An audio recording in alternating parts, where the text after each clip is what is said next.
Presidente Maganin, doutor Maurício Bianco, para falar de Observatório Social. Senhores, boa tarde, tudo certo? Boa tarde, Rogério. Boa tarde. Obrigado aí. Obrigado pela compreensão que eles são aqui desde as 6 da tarde, aí vai um aqui, problema. passa ali, Faz parte. mas faz parte do espetáculo aí. Gente, é o seguinte, quinta-feira, confirmado, presencial, Presidente Maganin, abre os trabalhos aí, o Maurício, vamos conversando, a importância da Assembleia Geral Ordinária, a primeira do ano, e repito, presencial. Isso, Rogério. Agradecer mais essa oportunidade da gente estar aqui, né? E então essa vai ser a nossa primeiro relatório. Ele se refere ao terceiro quadrimestre de 2024 e junto tem a Assembleia Geral Ordinária, que é uma questão estatutária. Então a gente, como faz todos os anos, a gente aproveita o mesmo evento para fazer essas duas situações. Vai ser quinta-feira, dia 27, às 19 horas, na SIX, né? E vai ser presencial. Os assuntos que serão abordados aí é o balanço, doutor Maurício? Exatamente. Nós vamos fazer a prestação de contas do último quadrimestre, né? Ou seja, apresentando o número de licitações analisadas, né? A economia gerada,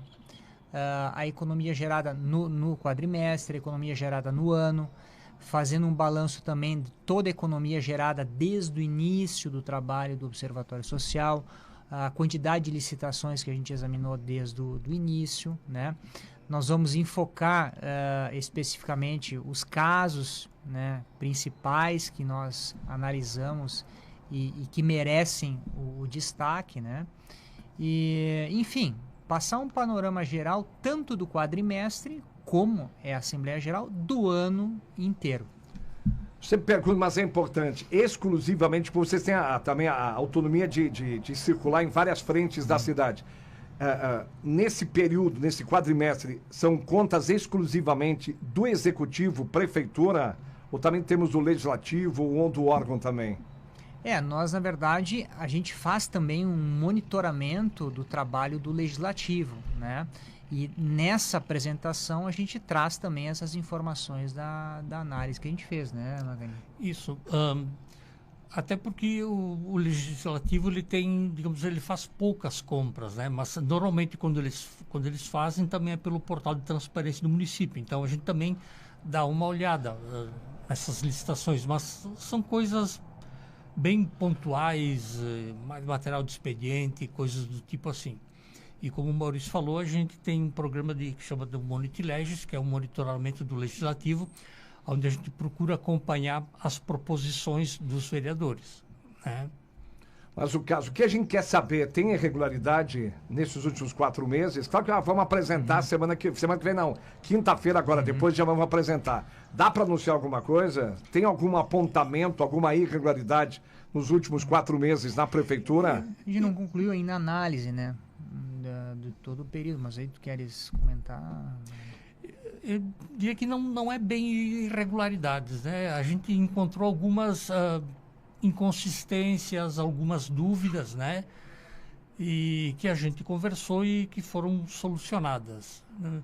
Então, uma coisa que é importante a gente conversar e falar, de que nessas últimas administrações, o que a gente tem? Como a gente está conseguindo ter uma boa comunicação, e a gente conseguiu, digamos,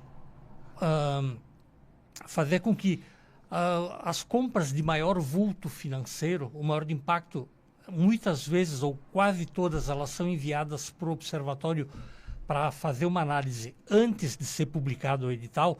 Então, todas essas inconsistências, dúvidas que eventualmente a gente teria, elas são resolvidas antes, né? Então, quando é lançado a licitação, isso não aparece mais porque já foi conversado antes. E claro que a gente também não vai dizer assim, não, e tinha essas situações antes, porque até era uma coisa que a gente estava tratando não oficialmente. Então, felizmente, a gente está conseguindo ter muito menos inconsistências, muito menos dúvida, mas eventualmente aparece alguma coisinha, a gente conversa e estamos resolvendo. Quando pergunta o objetivo do Observatório Social, qual é? É cuidar do dinheiro público? Ou é bem mais do que isso? Na verdade, Rogério, o Observatório Social ele tem 4 eixos de atuação, né? E ele é muito visto justamente pela, não é fiscalização, as pessoas sabem fiscalizar o poder público. A gente não tem o poder de fiscalizar o poder público, né, e o executivo. A gente tem o poder de monitorar, né, porque de anos para cá as contas, né, públicas e os atos públicos passaram a ter obrigatoriedade de ter uma transparência muito grande. E essa abertura de informações faz com que a gente tenha acesso a esses dados, né? Então, um dos eixos que a gente trabalha é justamente o monitoramento da gestão pública. O outro, que é um pilar muito importante do observatório, é a educação fiscal, né? Que, inclusive, esse ano a gente vai lançar, né, uma cartilha para as crianças, né, do ensino primário aí, oportunizando a elas conhecer melhor os seus direitos e deveres através de uma apostila, né, que de forma lúdica vai contar uma história em que elas vão poder entender melhor, né, como é que funciona aí os direitos e deveres dela, né. Outro eixo é das pequenas, né, a incentivar as pequenas e médias empresas, né, a participarem das licitações, e o outro é o portal de transparência. É o portal de transparência, exatamente. Então, dentro desses 4 eixos, a gente procura dar a nossa contribuição e fazer com que a administração ela tenha um rigor, né, e um respeito ao cidadão que paga impostos, né? E continuando nisso, né, só para comentar, no ano de 2024, nós tínhamos 2 projetos que a gente estava tentando implementar. Um era esse da cartilha, que o Maurício falou, e o outro era Constituição em miúdos. A gente não conseguiu implementar eles por dificuldade de conseguir encontrar patrocínio. Então, no final do ano, o Sicredi, que é nosso parceiro, né, a gente conseguiu, então, mandar imprimir os gibis, que são as cartilhas que a gente vai entregar agora no início do ano letivo. E a gente vai batalhar para ver se consegue retomar o outro projeto, que também é um projeto muito interessante, que seria mais aí para os adolescentes, talvez, que é a gente tentar mostrar um pouco o que é a Constituição nossa, né? Porque do jeito que andam as coisas, né, a gente já não sabe mais quais são os nossos direitos e deveres.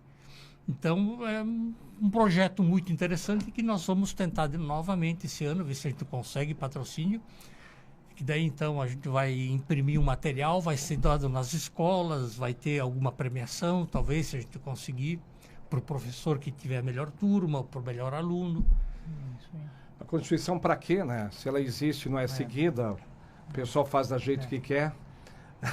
É outro Constituição papo. Já é outro programa, né? Mas é outro programa. Eu até assistindo ontem uma coisa assim constrangedora, viu? Mas estou misturando os assuntos aqui. Tá na rede já alguns dias.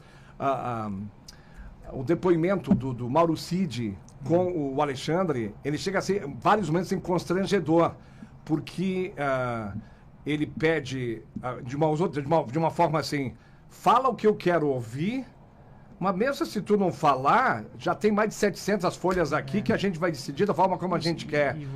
Vou te prender, senão vou te prender. E a ti e a tua família, quer dizer, é constrangedor tudo. Aí o cara não fala e depois diz que não falou aquilo, mas diz que o cara falou. Quer dizer, é delicado. Também uma sessão que também um vídeo circulando já há um bom tempo.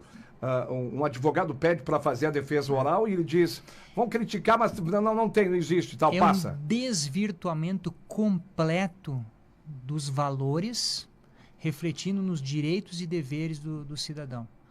Bom, se a gente começar a falar no judiciário aqui, né, e aí eu falo judiciário em instâncias maiores, a gente vai ver que as coisas estão descambando. Como liderante que o senhor é da OAB, não só Farroupilha no Estado, enfim, a OAB silenciou de vez? A OAB do Estado do Rio Grande do Sul, ela está muito ativa, né, e combativa no sentido de combater essas violações, né? O problema, e na minha visão, é que há uma omissão muito grande da OAB em nível federal. A OAB em nível federal, ela não está representando o cidadão como representava antigamente. Se a OAB agisse como deveria agir, essas aberrações jurídicas não poderiam estar acontecendo. A OAB tem um poder muito grande. Só que esse poder não está sendo utilizado ou está sendo calado, né? Só deixa eu fechar o Observatório Social. Nesses anos que o Observatório Social, são quantos anos de Observatório Social em Farroupilha? 8 anos, né? Desde 2018. Vocês têm um trabalho assim histórico pela importância, mas a gente tem ainda um dos assuntos pendentes, que é o software da saúde. O Observatório Social tem algum poder de cobrança? Não sei em que instância está agora isso. Na verdade, o trabalho que a gente tinha para fazer Foi em relação a feito. isso foi feito. Agora está na mão da Justiça. Exatamente, está na mão da Justiça e a Justiça tem que definir aí os poderes, né? O Ministério Público ajuizou uma ação, a Justiça vai decidir, né? E o nosso trabalho foi encerrado e não temos mais que interferir nesse assunto. Magalinha e Maurício Bianchi, então é nessa quinta-feira, 19 horas, presencial na Six Farroupilha República, lá na sala 604, população convidada e quem quiser também se envolver sempre é bem-vindo ao Observatório Social. Toda a comunidade de Farroupilha está convidada a participar, né? Independentemente de ser ter vinculação com o Observatório, que nós temos os voluntários, né? Nós temos os mantenedores, a quem eu quero deixar mais uma vez o nosso agradecimento pelo apoio que eles têm nos dado, né? Mas toda a comunidade é convidada a participar. E fazia tempo que nós não realizávamos uma assembleia presencial, né? Sempre de forma virtual, na linha, né, do que vinha acontecendo aí depois da pandemia, mas nós resolvemos mudar aí. Ótimo. E eu acho que essa aproximação, esse contato e essa oportunidade mais perto de poder as pessoas questionarem o que a gente está fazendo, aí acho que é importante. Magalinha, presidente, muito obrigado. E apareça aí com o Maurício, não, enfim, mas para a gente colocar a conversa em dia. Quinta-feira a Rádio Espaço vai lá também, vai conferir. Senhores, muito obrigado. Obrigado mais uma vez, Rogério, pelo espaço. Magalinha, só deixa eu aproveitar que o Maurício está aqui, mandar um abração para a dona Tereza e para o doutor Walter, que são os pais do Maurício. Parabenizar, porque é o seguinte, tem famílias e famílias. E eles têm são 13 irmãos, e os caras brilham cada um na sua. É o Maurício, o Walter, e o Bruno. E o Bruno. Cada um na sua brilham. O teu irmão na economia tá estrela nacional, né? Ele tá hoje uma repercussão também. Muito bem. Parabéns, doutor Walter e a doutora Tereza aí pelos filhos aí, brilhando em cada atividade. Isso aí é um espetáculo.